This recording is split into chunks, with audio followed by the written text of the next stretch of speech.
And hello everyone, this is David, and today I'm going to be bringing you a review of the A2A Lockheed Constellation. This is a very early variant of the Constellation. This is a 1049.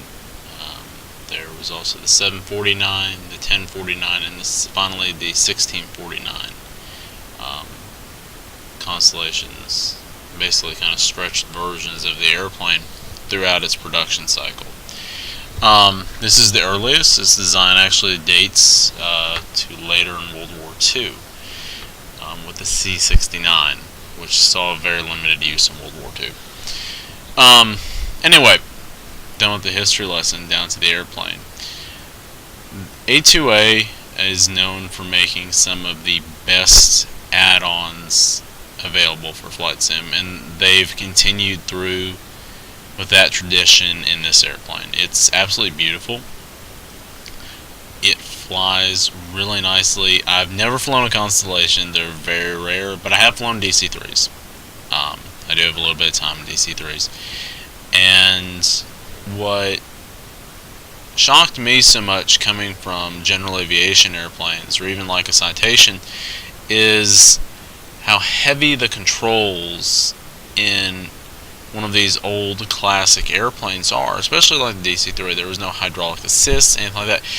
It was just straight muscle you used to control the airplane, and it was really different coming from an airplane like what I usually fly. So yeah, and that kind of carries through this airplane too. I mean, it is maneuverable, but it feels heavy. It's not like flying a 777 or something where you put the input in and the airplane just responds. This airplane is a little bit slower to respond, like you would expect it to be, and that's just really cool that A2A has captured that. And the modeling, 3D, and texture work inside and outside are spectacular. I mean, just look around this thing and it feels like you were standing next to, a real constellation at like an air show. It's just absolutely beautiful. I mean, first off, the Constellation is probably one of the most beautiful airplanes around, and A2A has captured that as well. The bump mapping on the exterior here, you can just see, is perfect. And little minute details are all mapped in 3D. One of the really neat features about this airplane is it takes advantage of dynamic lighting in prepared 3D version 3. So as you can see, right now there's the airplane. So we're going to turn dynamic reflections all the way off. And there's the airplane. So you have that, still have that shiny metallic look to it. That looks very nice. But even if you don't have it turned up too high, even on low, it still really captures, shows the ground below it, and just makes it look really more realistic. Personally, with this airplane, because it is so good on frames, I either leave it at high or medium. Medium tends to be the best of both worlds, performance-wise and looks-wise, though. Right, on the inside, the VC is really, really beautiful, especially since considering this is probably, maybe besides PMDG's DC-6 that's coming out, and I am on the beta team for that, this is probably one of the most detailed, well, it and the PMDG DC-6 are the really only truly detailed classic propeller-driven airliners that Flight Sim has. They really are. The inside of this airplane looks absolutely spectacular. There are a few areas I feel that they could have done better on, like over here with the light switches. The textures are kind of low resolution, as you can see, and then they have high resolution textures on something like this. To me, I would rather have that been low res and these been a little bit higher. But that's like my only criticism of the airplane. When you do take off, like the windows will start to fog unless you have the defrosters on. I mean, just look at the 3D detail and just even the wiper blade. They've really went into a lot of detail to try to capture the feeling of this airplane. So so we don't. Oh, I don't need wiper on. But there's the wiper animation. So I'm going to turn windshield heat on just so that we don't get fogged up when we go ahead and fly. The sound package on this airplane is also really nice. So I'm going to go ahead and shut up and let you guys listen to that.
Gear animation is also really nice on this airplane as well.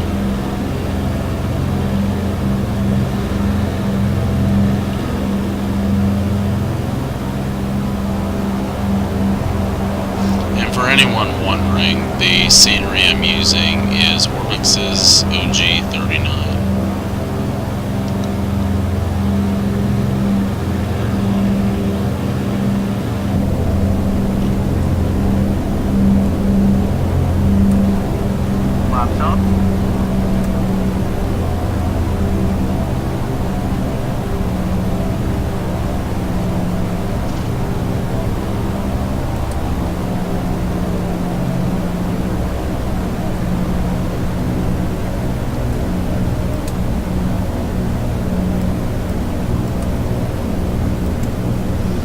Since we're just going to be kind of cruising around here, we'll pull the power back pretty well. As you can see, they've incorporated both on takeoff and in flight the vibrations, which you're going to feel in a classic prop. Older airplanes like this are not the smooth ride that we're used to with modern airliners. And for those of you who've flown in general aviation airplanes, you'd realize that. And that's an interesting glitch over there. It has nothing to do with the airplane, but apparently Flight Sim thinks there's water there, I guess. Don't know.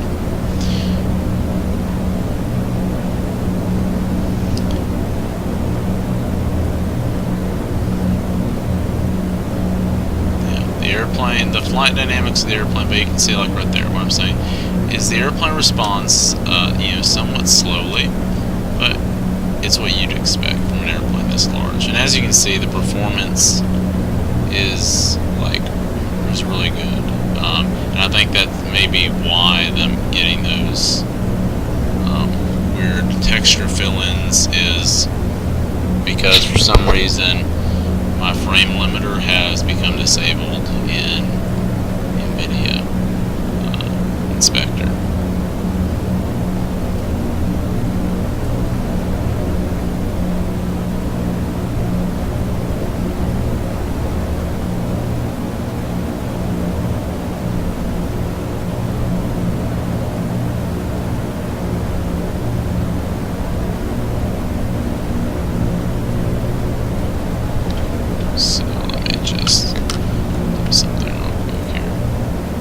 As you can see, the frames are really sticking up around 60. But what I'm going to do is just go ahead and put the limiter on and see if that doesn't help a little bit with the texture pop in.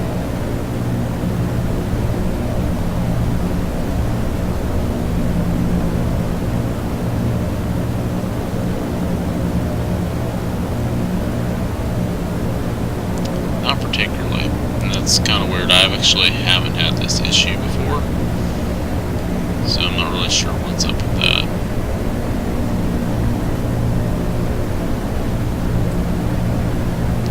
but I did just update drivers, so that may be the issue.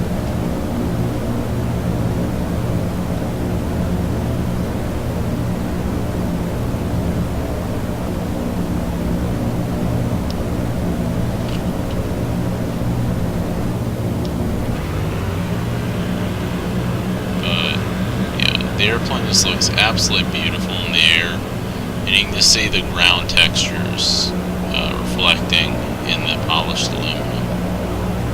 It's absolutely spectacular looking. And I know I haven't focused too much on systems, but everybody who knows my reviews knows that I really don't focus that much on that sort of stuff. I just kind of give you a general overview of the airplane. And if I'm requested to, I can also do the systems video. You do have the option in this airplane of getting the Flight 1 GP, the Garmin 430 or the RXP 430 and integrate it into the panel here, or the GTN 650, I believe. But for right now, I'm just using the default GPS. It's effective enough for what I need it for. The only modification that I've done to the airplane, just because I really despise blue in a cockpit, like Russian airplane cockpits, always, I really dislike those because of the blue trim. So I've replaced that with a brown. I just think it kind of, to me, it looks better, but that's just kind of a personal preference.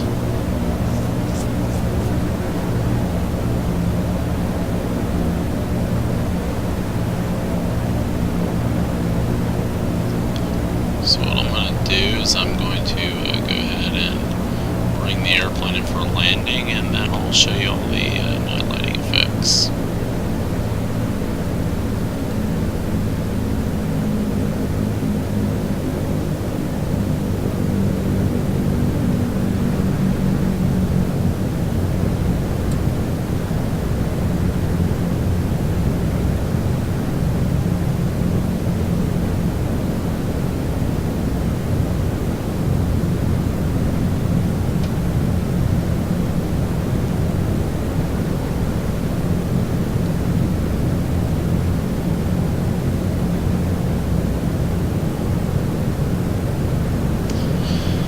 What's impressive about this airplane is that OG-39 is not a frame rate friendly airport. It's one of Orbix's older airports, so it's actually very frame unfriendly.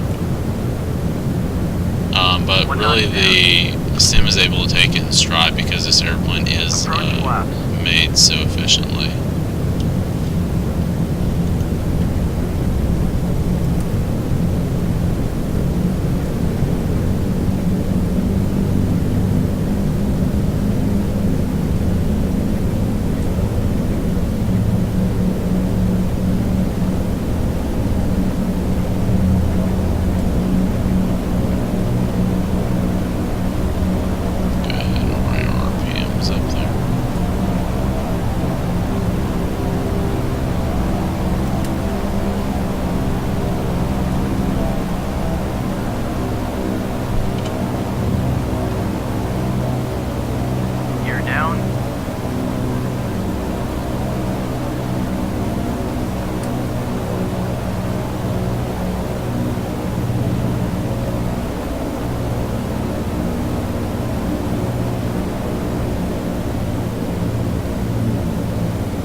This airplane is also capable of operating off of a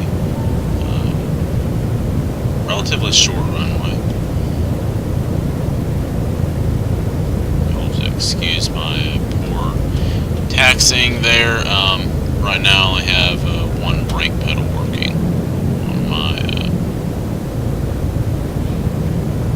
throttle, or on my rotor pedals.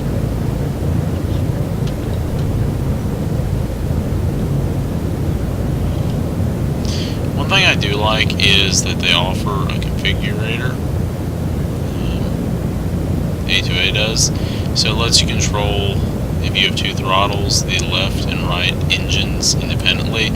So if you only have two throttles, so you don't want to set it for all four engines, you can set it for just one throttle control the left engine, one throttle to control the right engine. Alright, so what I'm going to do is go ahead and hit the lights here. And then go over to night. Overall, I think that this is an absolutely excellent airplane. I know people are going to say, well, does it compete with the PMDG airplane? To me, they complement each other really, because a really good, high-quality, classic propeller-driven airliner has been lacking in flight sim for so many years. I mean, for the longest time, the highest quality Connie you could get was a freeware airplane made for FS 2004. You know, just not really something that's really that impressive. As you can see, the night lighting in this airplane is impressive, though. The cockpit looks absolutely awesome. Let's go ahead and go to the outside view. And you have A2A's trademark lights. Personally, I prefer nighttime flying with HDR off, as my subscribers know. I just think that it makes it look a little bit more similar to what nighttime actually looks like. And this is across, you know, all airplanes. And now you're saying, oh, the gauges aren't backlit. Well, that's because, really honestly, airplanes from this era didn't have the same style of backlighting that we do now. Alright folks, well that really about sums it up. There's way more to this airplane. I mean, you have like all these really awesome menus that you can pull up that show you pretty much everything. I do have damage turned off for the review just so I didn't have to deal with trying to manage the engines without harming them. There's literally something for everything really.